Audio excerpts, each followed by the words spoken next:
Hey guys, YouTube brothers and sisters.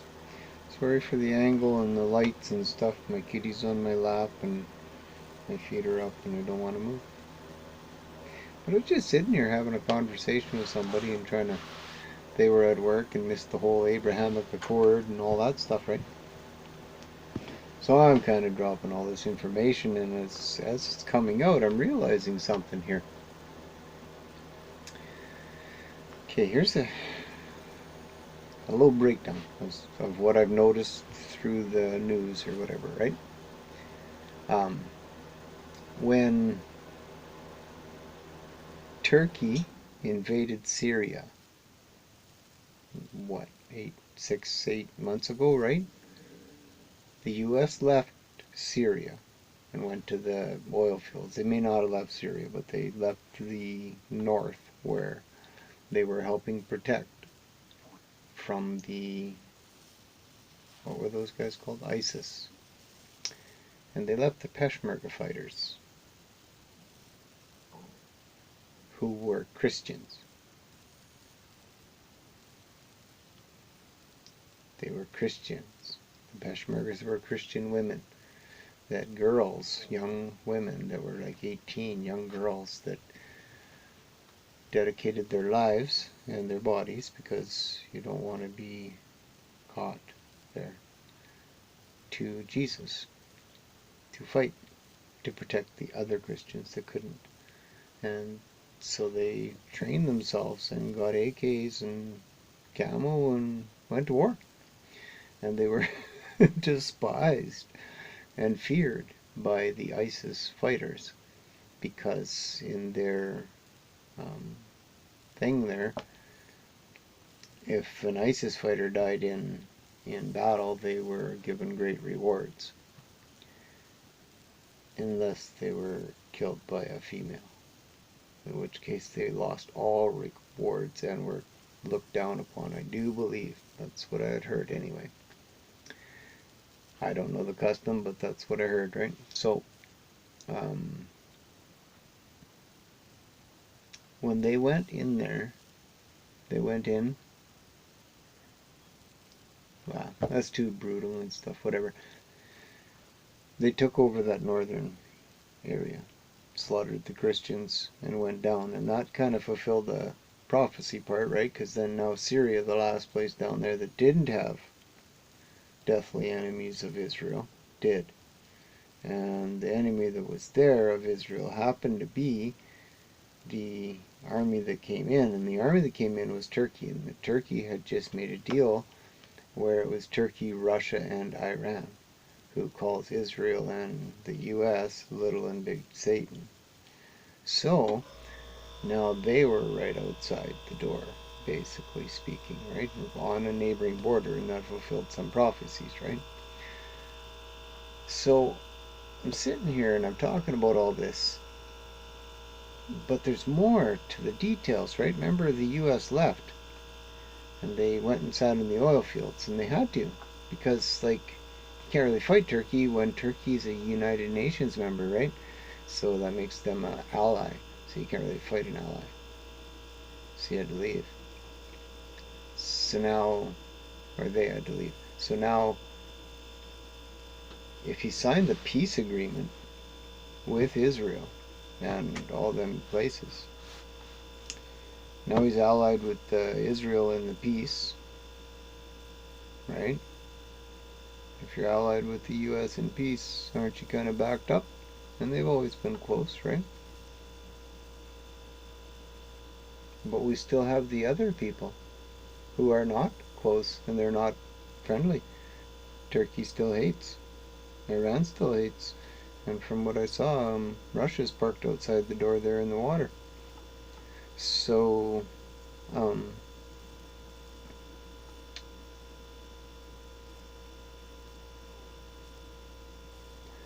I don't know where it is, but I think there's somewhere in one of them prophecies where Israel has to be abandoned by her last friend.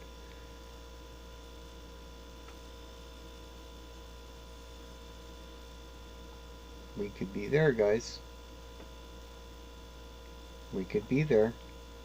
If a war starts, How do we fight against, because I'm Canadian and we're allies with Turkey too. So how does Canada's army go and fight Turkey's army? Can't. We're allies. How do we help Israel then? Can't. They must be the enemy. Technically, right? So then that whole thing, well, if everybody over there is shaking hands and signing papers, and a little while, 6 months ago, they signed the 70 Nation Agreement. The 70 Nation, what did they call that accord that they had out there 6 months ago? So if any of them guys signed in,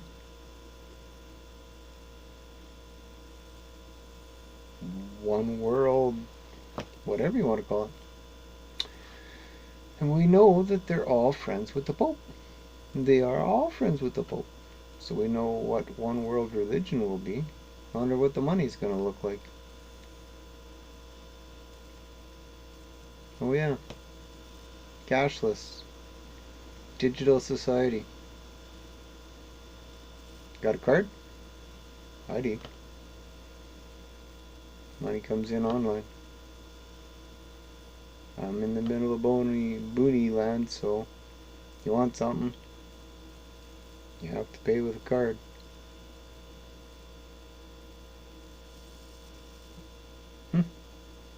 Interesting times we're in, folks. Interesting times. Abrahamic Accord, whatever they called it.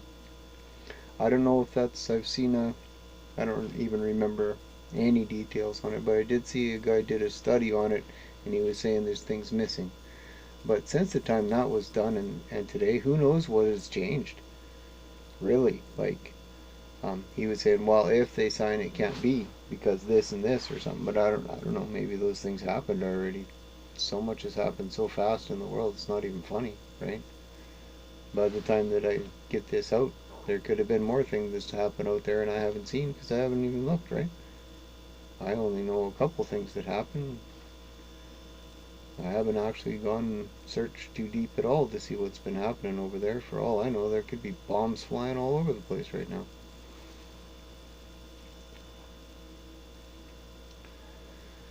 But I'll tell you guys, if there's anybody out there that's listening to this right now that believes in the Lord, I just keep hearing the same thing. He just said it again, the harvest. Harvest is ripe and there's few laborers or something. So I was thinking plant seeds, but I guess if the harvest is ripe, few laborers. I don't know what that means, but all I know is spread the word and pray for the saints, right? Spread the gospel and pray for the saints. Pray for each other, love each other, try to share God's love. And stay strong, guys. Try not to fear with any of this stuff that's going on, because life's crazy out there. There's so much scary stuff going on right now. So to say fear not is, I know what I'm saying. I know how it might sound to some people, right? And to anybody out there, especially my one sister. I won't mention your name, Heather, but I love you, and I think I may have hurt your feelings on that one video. I wasn't in any way speaking to you. I speak out sometimes. And sometimes I hurt people's feelings, and I don't mean to hurt you in any way. I just think that we're running out of time to share the gift we have, so I don't want to be raptured tomorrow. I really don't. I want it to be at that last final moment, the very last moment possible, and then yay, because I'm saved. I mean, so I just want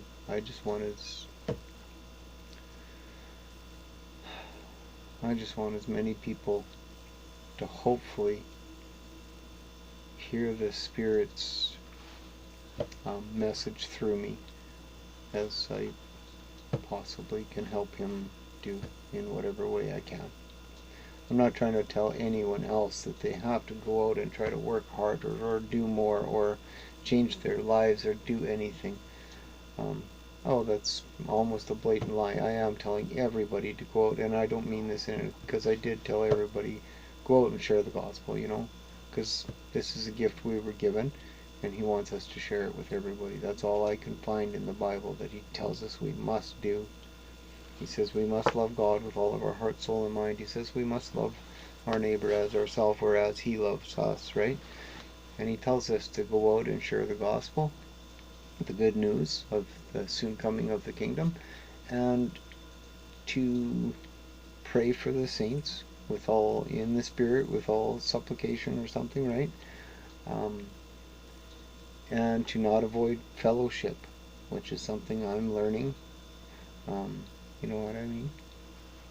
Because I'm that antisocial person that screw it up every time, but I'm learning. And what else did he tell us to do? Oh, to make disciples. That was it. That's all I can find that we're supposed to be doing all the time. Praying for one another and